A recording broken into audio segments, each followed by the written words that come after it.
Hai, bismillahirrahmanirrahim. Assalamualaikum warahmatullahi wabarakatuh. Ketemu lagi di video saya, Herdi Yudi Rahman, calon guru penggerak angkatan 9. Video kali ini adalah tugas ruang kolaborasi modul 2.1 tentang pembelajaran berdiferensiasi. Tugas ini telah dipresentasikan oleh Herdi Yudi Rahman, Dede Rudiana, dan Asep Tatang Suryana. Pada tugas ini kelompok kami mendapatkan situasi untuk jenjang SMK. Silahkan simak video ilustrasi situasinya. Pak Ceta adalah seorang guru teknologi perkantoran di sebuah SMK. Memiliki rencana untuk melakukan pembelajaran tentang transaksi online bagi murid kelas 10 jurusan otomatisasi dan tata kelola perkantoran. Pembelajaran, Pak Ceta telah menetapkan tujuan yang ingin dicapai oleh murid-muridnya, yaitu memahami ruang lingkup transaksi online dengan cermat dan kritis. Materi pembelajaran akan mencakup pengertian-pengertian transaksi online, manfaat transaksi online, dan jenis-jenis transaksi online.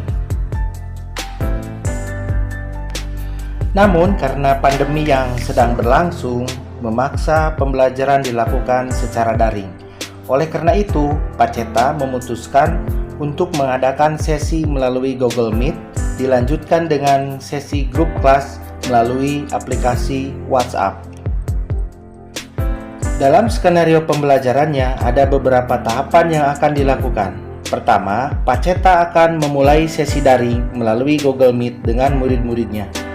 Setelah membuka dengan doa dan bertanya dengan perasaan murid-muridnya, Pak Ceta menjelaskan tujuan pembelajaran yang ingin dicapai pada sesi tersebut. Ia menggunakan pendekatan discovery learning, di mana murid-murid akan menggali informasi sebanyak mungkin secara mandiri. Kemudian dilanjutkan dengan sesi penguatan dan penarikan benang merah dari informasi yang diperoleh secara bersama-sama.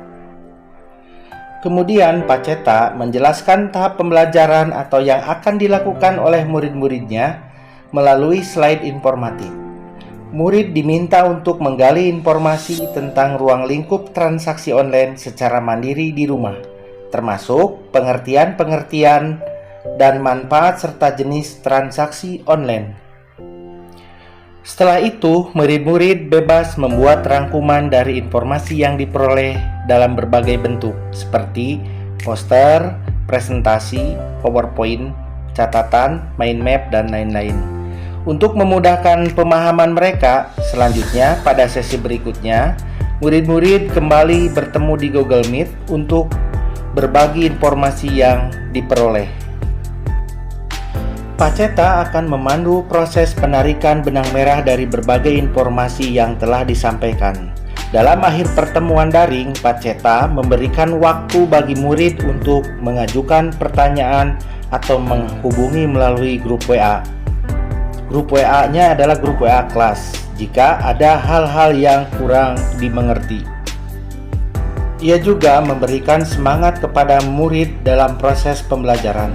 Dalam memudahkan murid-muridnya, Pak Ceta membagikan slide presentasi ke dalam grup WA kelas dan memantau pekerjaan mandiri murid dengan pertanyaan singkat di grup tersebut. Saat proses pemantauan, Pak Ceta juga melakukan asesmen informal. Ketika kemudian ia menemukan beberapa murid-muridnya ternyata masih ada miskonsepsi dan perlu bantuan. Maka Pak Ceta kemudian menghubungi murid-muridnya tersebut untuk meminta mereka bertemu dengan Pak Ceta dalam sebuah kelompok kecil secara daring.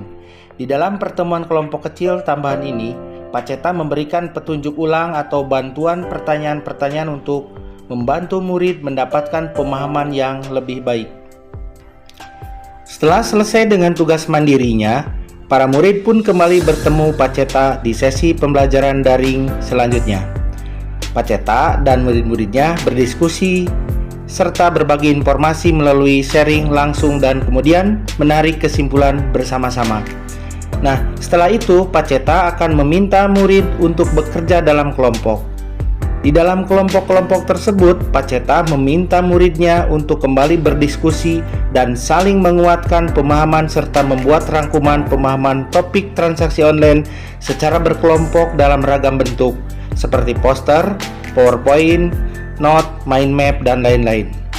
Kemudian, ia juga memberikan rubrik penilaian agar para murid lebih mengoptimalkan penggambaran pemahamannya mengenai transaksi online.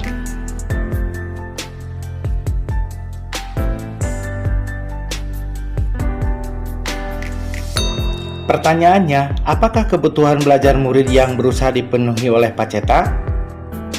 Pertama, kebutuhan belajar secara daring. Pembelajaran daring menjadi tantangan tersendiri bagi siswa. Siswa perlu memiliki perangkat dan koneksi internet yang memadai untuk mengikuti pembelajaran secara daring. Kedua, kebutuhan belajar yang sesuai dengan kemampuan belajar. Tidak semua siswa memiliki kemampuan belajar yang sama. Ada siswa yang memiliki kemampuan belajar yang tinggi, ada pula yang memiliki kemampuan belajar yang rendah. Yang ketiga adalah kebutuhan belajar yang bermakna. Pembelajaran yang bermakna adalah pembelajaran yang dapat memberikan manfaat bagi siswa.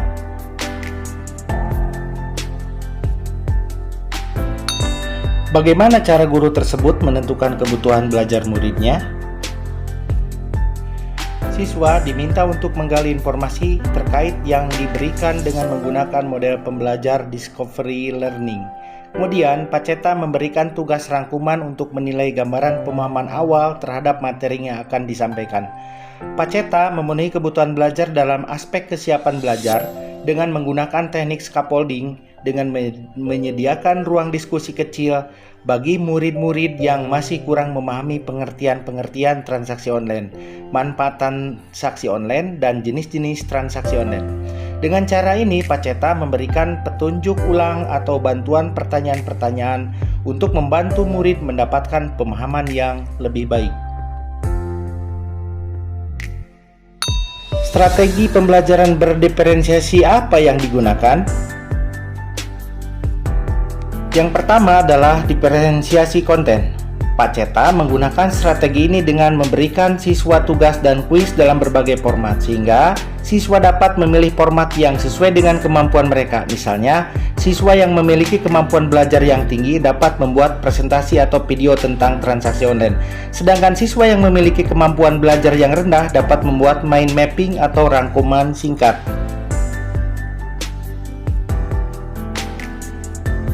Kedua adalah diferensiasi proses. Paceta menggunakan strategi ini dengan memberikan siswa kesempatan untuk memilih aktivitas yang mereka sukai. Misalnya, siswa dapat memilih untuk mengerjakan tugas secara individu, kelompok, ataupun presentasi di depan kelas. Ketiga adalah diferensiasi produk. Paceta menggunakan strategi ini dengan memberikan siswa kesempatan untuk menggunakan berbagai media untuk menyampaikan hasil belajar mereka. Misalnya, siswa dapat membuat poster, PowerPoint, note, mind map, atau video tentang transaksi online. Bagaimana guru tersebut melakukan penilaian? Paceta melakukan pemantauan tugas melalui WA Group dengan menggunakan asesmen informal, dan juga Paceta mengamati tingkah laku setiap anak sehingga menemukan beberapa anak yang miskonsepsi terhadap pembelajaran asesmen as learning. Kedua, Paceta memberikan rubrik penilaian agar para murid lebih mengoptimalkan penggambaran pemahamannya mengenai topik pembelajaran atau asesmen as learning. Terima kasih telah menyaksikan video ini dan nantikan video selanjutnya. Jadilah guru penggerak yang selalu tergerak, bergerak, dan menggerakkan. Salam dan bahagia. Billahi taufiq wal hidayah. Wassalamualaikum warahmatullahi wabarakatuh.